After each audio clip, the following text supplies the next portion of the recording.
Welcome to Doctor Your Life, your weekly dose of health, hope, and leadership.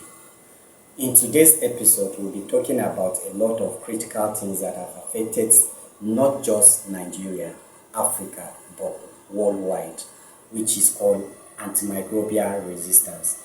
And we have a guest with me who is a specialist on that aspect. And being a pharmacist give you the edge to know drug and to have an idea on everything that has to do with medication. And today we'll be talking about drug resistance and the stewardship that has to do with maintaining medications. With me here is Farm Alex Ortega. He's a distinguished doctor of pharmacy who graduated in the University of Benin, the first and famous university that studies pharmacy. He's an exceptional product manager at Asgro Pharmaceutical Limited. His career spanned around public health promotion, hospital pharmacy, community practice, and industrial pharmacy, demonstrating his versatility, dedication, and unwavering commitment to improving lives. A visionary leader and a mentor to the next generation, Dr. Ortega continued to inspire excellence through his passion, discipline, and integrity. Beyond his professional achievement, he is a man deeply anchored in faith, dedicating his life and purpose to the service of God. His journey is a testimony to hard work, grace, and the power of a life lived with intention and impact. Dr. Alex, welcome to the show. Oh, thank you, Dr. Michael, for the kind introduction. I sincerely appreciate to be in your program, so thank you so much. Okay, Dr. Alex, welcome once again. Thank you. Dr. Alex, a lot of people are curious to know who you are. And we know who Dr. Alex is. Thank you very much. Like you have said in your introduction, Dr. Alex Ortega. I'm a pharmacist by training from University of Benin, and currently a product manager at Asgro Pharmaceutical based in Lagos, Nigeria. And so before now, I've worked in different aspects, health promotion, community pharmacy, and also in so I'm currently in the industry, and just my passion is just to make sure I impart life through provide provision of quality products to the Nigerian market. Thank you. Okay, thank you very much once again, viewers. And I said earlier, our topic today is antimicrobial stewardship, and we'll be talking about what has happened so far from the days of our great-grandfather to this moment, and how antibiotics have been the one helping us when it comes to treatment modality and infectious disease we have today. So, and these antibiotics have been a stronghold for the mankind, but yet today we find out that there's what we call resistance, where those antibiotics that have been used, that have both parents have fought to get, now becoming resistant. So I would like you, sir, to please tell us what antimicrobial stewardship is and what also antimicrobial resistance is. Thank you once again, Dr. Michael. So, yeah, like the point you made about our forefathers making a discovery. So, most of the antibiotics you see today that is being used were discovered sometimes in the 20th century. Okay, Yes. and those antibiotics were actually discovered to solve a major problem. Sure. Because humans were dying from diseases and all of that. So, like, those antibiotics were discovered in a moment where a lot of humans were dying from disease. And this discovery was a major breakthrough. I mean, you can count a lot of people, even you and I, that have been saved from the use of these antibiotics. Now, the danger is that these antibiotics are becoming resistant. and that is the role of stewardship. Is we as a health professionals, we are to ensure that these antibiotics are preserved, that their use is preserved for the next generation, because in the last generation handed it over to us as one of the essential discovery. It's our duty, because as you will also testify, a lot of antibiotics are not coming out again. New antibiotics are not coming out. So the one that we have with us is the duty of healthcare professionals and other stakeholders, including myself, to make sure this we advocate and give voice to responsible use of antibiotics. And that's what the stewardship program is all about. Is make sure to promote responsible use of antibiotics. And you also talk about resistance. Resistance is just all about these microorganisms are not being susceptible anymore. They are not being killed by the antibiotic, because they also want to survive just as humans.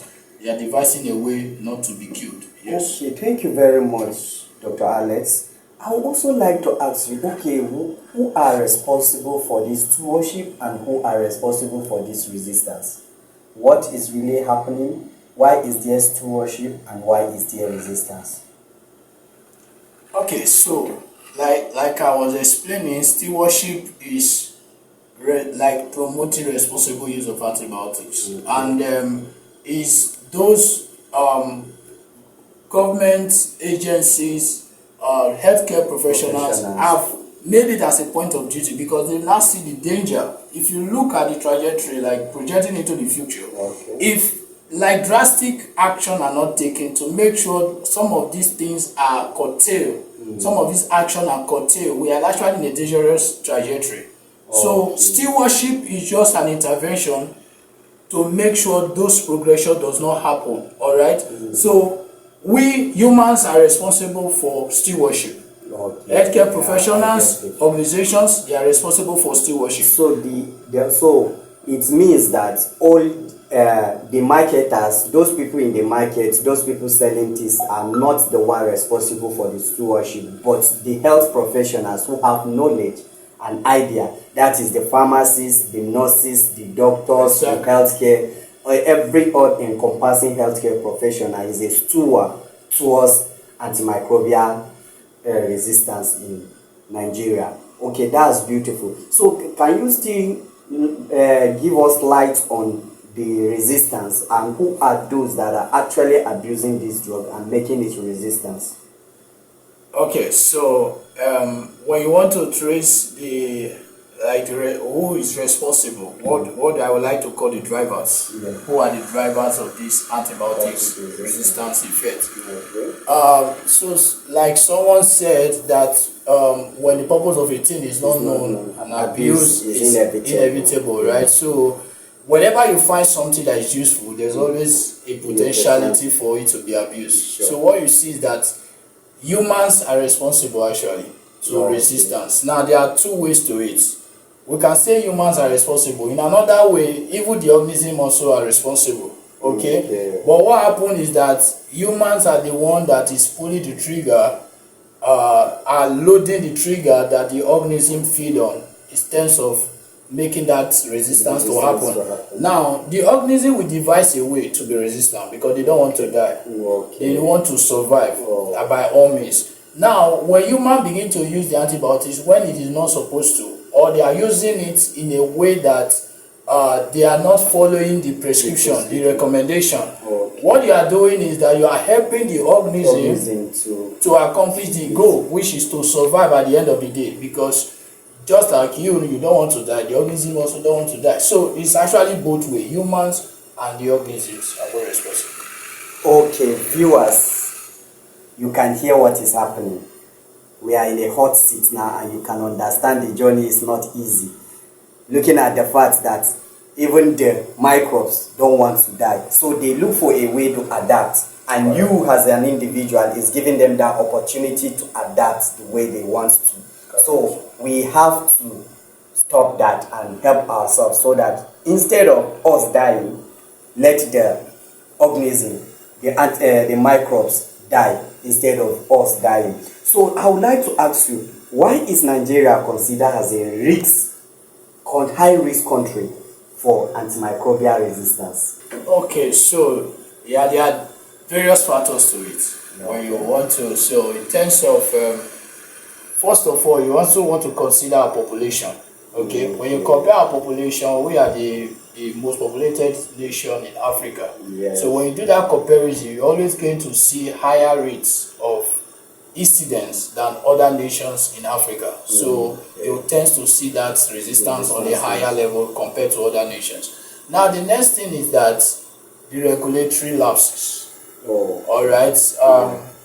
When the regulatory is not really that, so the regulatory like NAFDAC, NDLEA, and the rest of them that are in charge of regulation. Yes, so when there's no really proper follow-up on enforcement of laws in use of some of these medications, people will tend to just use it the way they like. So regulatory also play a very major, so when you consider all of that, and then there's also socio-economic level of it. So because sometimes people will prefer not to go for, even though they are worried that these products might not really do the job, they rather want to use that instead of so they want to curtail their money, and then they want to preserve whatever they have. So that socio-economic level is also a major driver, and when you look at that, the majority of Nigerian population are actually poor and they can't afford quality medications. Okay. So what are the ways that antibiotics are being misused, just like you said earlier? What are the ways that Nigerians misuse antibiotics? Okay, so having been in them, so like I said in my introduction, having worked in the hospital and also in the community level, you interface with some, and even at my current role as a product manager, you speak with, you interface with some of these consumers and even with professionals. There are many ways. You see some consumers will tell you, I want to clean my system.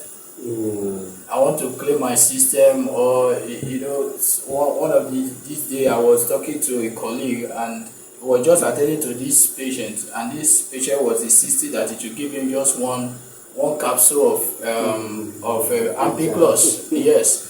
Of ampiclos, because you need to clean the system for whatever reason it was. Wow. So he was trying to persuade the guy that this is not really useful, but he couldn't succeed. And what happened? He actually have to give him the medication. And I was asking him, why did you give it? He said, if you allow him to go, he's definitely going to get it somewhere. So and where is that place that is going to get it? And he's insisting that he needs it. So you can only try to persuade, but at the end of the day, really, what you tend to see is actually the human behavior, the consumer behavior that's really a major cause. You are right, because I've seen a situation whereby a lot of people just go to the pharmacy, I need this drug, I need that drug, and just gather them and say he wants to keep them as prophylaxis and other things to just help you cope with life. I've seen somebody that has used a lot of antibiotics trying to say he wants to prevent HIV. Even contraceptives. It has become contraceptive. It has become an abortion pill now, that ladies will tell you that if I can take 10 to 5 tablets of the charm within how many seconds, the pregnancy will be aborted. So these are things that is actually making Nigerians to develop resistance. So you using the drugs, misusing the drug, underusing the drugs also affects you, not just you getting it. Okay, the problem we are having today, I feel, is one of the issues we are having. I feel is the most important is creating awareness, just as what we are doing now, because a lot of people don't have the knowledge that this is what these antibiotics are becoming, and this is the resistance. So what will you tell the health personnel? What advice do you have for the health personnel? Because looking at the fact that pharmacists, nurses, and doctors are in charge of this thing, and yet try to keep silent about it, and some of them are the ones even giving wrong information on that. What do you have to say concerning that? So for healthcare professionals, the thing is, as healthcare professionals, you are actually one of the key things about you being such a professional is that responsibility to use your knowledge for the benefits of the society or the benefit of the patient. And sometimes the patient, because just as someone say, if you know better, you should do better, right? So the patient don't really know better. A lot of patients will test to see that they know, and now that social media and Google, everybody's duty to the doctor to themselves. Yes, They will go and say, yes, and tell you that they know what they are taking, and they know what, and maybe somebody recommended something from somewhere. So it's the responsibility of the healthcare professional to actually come to the level of the person, because most time what we do as a professional, we are talking from the top. We are not at the level of the person. So you need to relate to the person's circumstance or the person's situation. Try to listen. Most times we don't even listen. We don't want to hear the story. What we just want to know is that whatever you are doing is wrong. So you want to actually, apart from the knowledge gap that people have, you want to dig into the belief system, because these things are actually what drive behavior. There's an emotion connected to this, all right? It's not just about knowledge. It's about the feelings that is. So if you talk about a lady that coming for, like, give me ampiclox for contraceptives, there's a feeling to that language. It's not just about, okay, because what he knows is that what is in the back of his mind is that ampiclox is able to kill. Well, that's ampiclox can kill a sperm, I don't know, but that's what is in back of his mind, right? So the thing is, we have to actually come to the level of these people, talk at their level, understand their story, understand their background. That is the only way we can influence them. We can't influence them talking over them. That is what we as healthcare professionals need to do. Okay, so healthcare professionals, you can hear us. If you are tuned to our channel today, please, I want you to understand that you always need to come to the level of the masses. Educate them on this thing. Don't use these big grammar medical terms to explain a lot of things. You speaking your medical terms doesn't make you more important or less important to what you are doing, but you come down to the layman to understand what is actually happening, because this antimicrobial resistance is actually destroying life than doing good. And a lot of people today tend to take the antibiotic without them knowing that this is the side effect. So we must create awareness on this. So I would like to ask you, you've worked as a community pharmacist, right?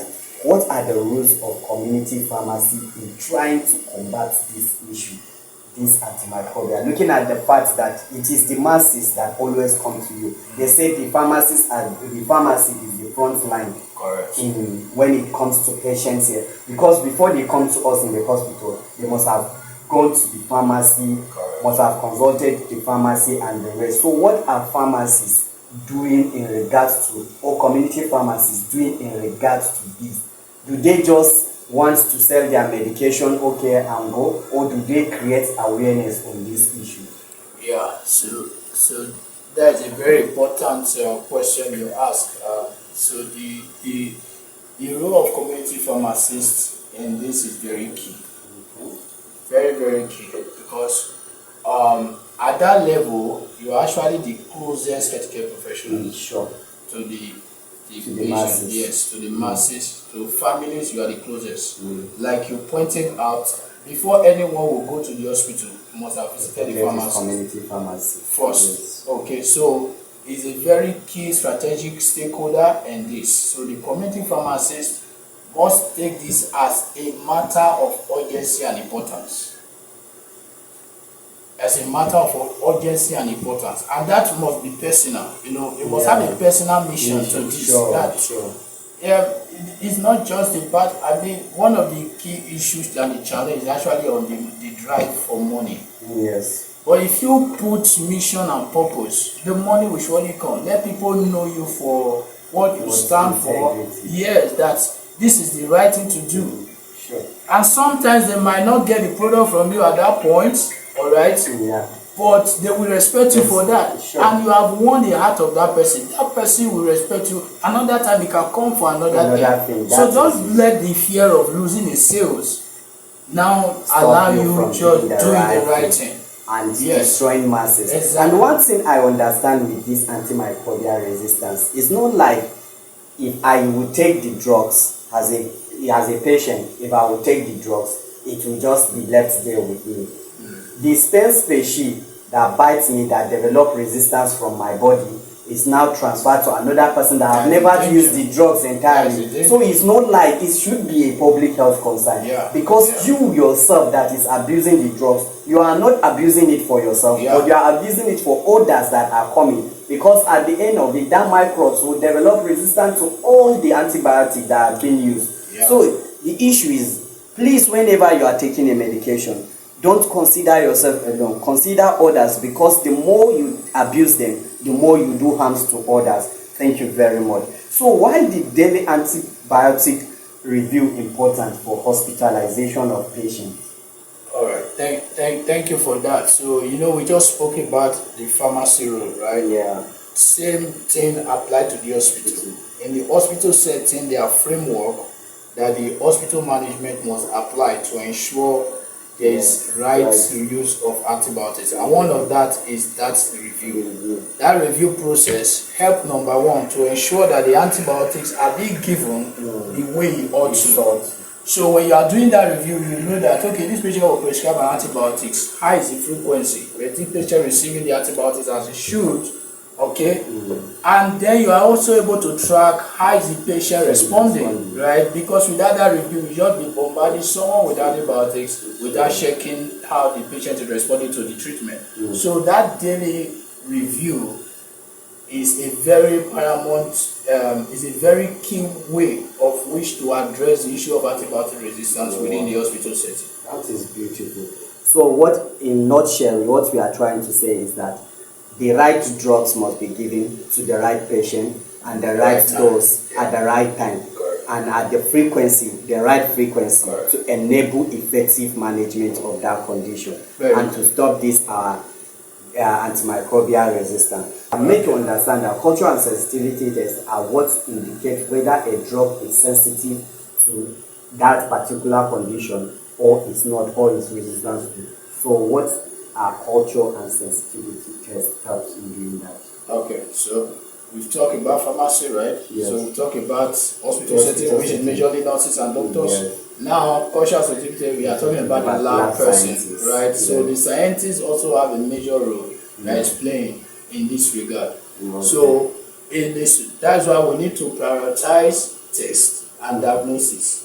Instead of a lot of people prescribing, instead of empirical treatment, now that we should go to scientific facts, exactly, to prove that this condition is like this, not just bombarding somebody with a lot of drugs. Thank you. Yes. So with that test, you're able to know the antibiotics that is sensitive to a particular organism that can work in addressing that patient condition. Oh, yes. Okay, so why do clinicians sometimes keep lab tests? Because you believe that you go, you just say, okay, let me do that. And most of the pharmacies do that also, community pharmacy. They tend to do more of the empirical treatment. So why do that happen? Because looking at the fact that we are advocating for antimicrobial resistance, that why is it important that no matter what, you can give other things, but not the main thing, so that we'll be able to go and run tests and get the result? Okay, so empirical treatment is not really totally bad. Okay.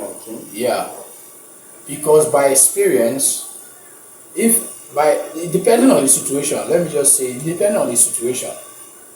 So in a situation of, let's say, somebody is in an emergency case, you can't really wait for lab tests in that case. You have to, depending on the patient history and what is coming currently, you have to address the issue empirically. So you have to just address it by experience.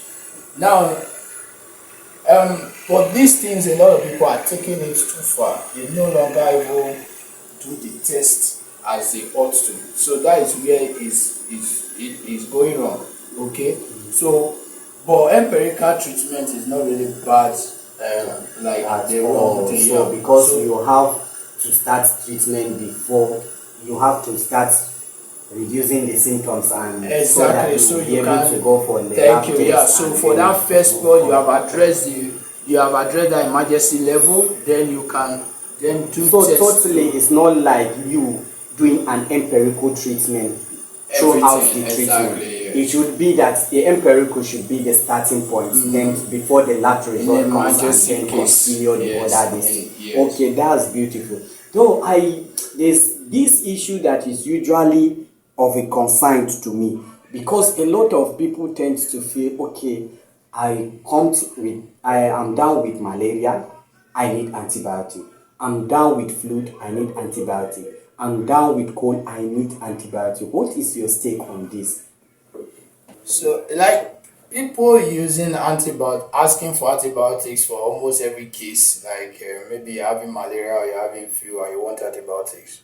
Like it's also connected to what I said before. It's a thing of belief. Okay. People have inculcated that belief to themselves that antibiotics is a solution to everything. So they don't know better, and that is why they are acting that way. So it's the same solution. So like someone coming down having flu and then coming to pharmacy say I need antibiotics. Before handing over the antibiotic, you should ask what exactly are you using it for. But most of the people they don't even ask, okay, which antibiotic you need. All they are concerned about is the money. Alright. Yeah. But there are other ways to actually still make your money. If you are doing your stuff very well, there are other ways you can make your money. You don't necessarily have to do those. Yes. So all of those things is still tied to the belief, and which we need to address as healthcare professionals. Okay, so you can hear, it's not everything you will use antibiotic for. Malaria has its own drugs. Flu has its own drugs. Catarrh have its own drugs. Please, Sometimes don't waste your time and even sometimes you don't even need to take drugs. And there are sometimes that the flu will just go on Yes, its own. self-regulated. It's yes. just maybe if you are feeling that headache and fever, you might get a drugs that can relieve that. But flu is one of the things. It's a viral infection, not bacterial infection that you can just use it to flush out the condition you are having. So Nigerians, please don't be buying antibiotic for your flu and catarrh or cough or cold. There are other drugs that you can use for that. Thank you very much. So as we continue, I would like to ask you, how can every Nigerian today contribute to fighting against antimicrobial resistance? Because this is like even the Boko Haram we are fighting. Because when people are fighting Boko Haram, we are also fighting with our health, because a lot of people are down with different illness now and the drugs are no longer working. They either get the higher version, the expensive part of it, or they don't even have the money to do that and they end up dying. So what do we do as Nigerians now to help do that? Okay, so the truth is, this is just beyond, we have been talking about stewardship that is around healthcare professionals. The level or the rate at which we are is actually beyond healthcare professionals. The consumers, the entire society must put their hands in, this, to know that every person is actually at risk. Yeah. Everybody is at risk in this case. Just as you said, one person mistake can actually lead to the death of the other person. Yes, sir. Alright? If I have a resistant antibiotics today and then maybe I find myself in an hospital, if you are not careful, the person that is coming to, even you are not even coming to visit myself, the person that is coming to visit someone else can even find himself contacted. And that is how it spread, right? So it's a major issue, and everybody must be must have their hands contributed to this, and not just leaving it to education. Okay, thank you very much. We are coming close to our program, close to ending our program. So I would like to ask you this question. How can NAFDAC and PCN strengthen antimicrobial stewardship? Because these are people that are policy makers and regulatory bodies. How can they strengthen this stewardship? Yeah, so the regulators, the regulators actually have a very major role to play, because they are They are major stakeholders in this. One of the importance of regulation, I think NAFDAC said protecting the health of the nation. This is a major risk. Antibiotic resistance is a risk to the health of the nation. So it's a primary role of organizations such as NAFDAC to come in, to partner, to draw on that partnership to make sure some of these issues are addressed. Of course, they can't do it alone. It's a systemic problem, and it need a systemic approach. So regulators must be on the table. Everyone must be on the table. Government must also be there. So policies need to be in place in order to combat this antimicrobial resistance. Yes. Because without having those policies, a lot of people can get any antibiotic anywhere. Looking at the fact we have the patent medicine vendors where you can just go in and just collect it. Some of them are not even helping matters. They are the ones helping to develop this resistance, because you go for asking for Panadol, they give you antibiotics which you don't even know what you are using, and you tend to use it and move on like that. Yeah. So thank you very much, and you can hear from our special guest today on antimicrobial resistance and how it endanger the lives of many in this country. So from Alex, I would like to ask you, what will you leave to the listeners? What encouragement are you having for the listeners that are out there listening to you, and what do you have for them in general? Once again, thank you for having me. For me, what I would tell our listeners is personal responsibility. You have to be personally responsible for yourself, even though when others are not. So because it has come, I will advocate that everybody act in accordance to make sure we contain this problem, but most times people does not really act in a rational way. So it's left for you as a person to choose that I am responsible for my own health. So you have to be responsible in how you take antibiotics, in where you take antibiotics, and even the type of antibiotics you take. You have to be responsible in asking questions. You have to be responsible in questioning, even when a healthcare professionals tell you this is what you need. You have to be responsible in whatever that you take. So personal responsibility should be my message. Thank you. Okay, thank you once again. You are always welcome to join us at any time, Dr. Alex. We really enjoy having a nice time with you, and I believe the viewers too enjoy it, and you've created a lot of awareness on these antimicrobials, and I believe everybody will listen to this and will also be obedient to what you've said. Always tune in, Doctor Your Life. We are always there for you, anytime, any moment. Thank you.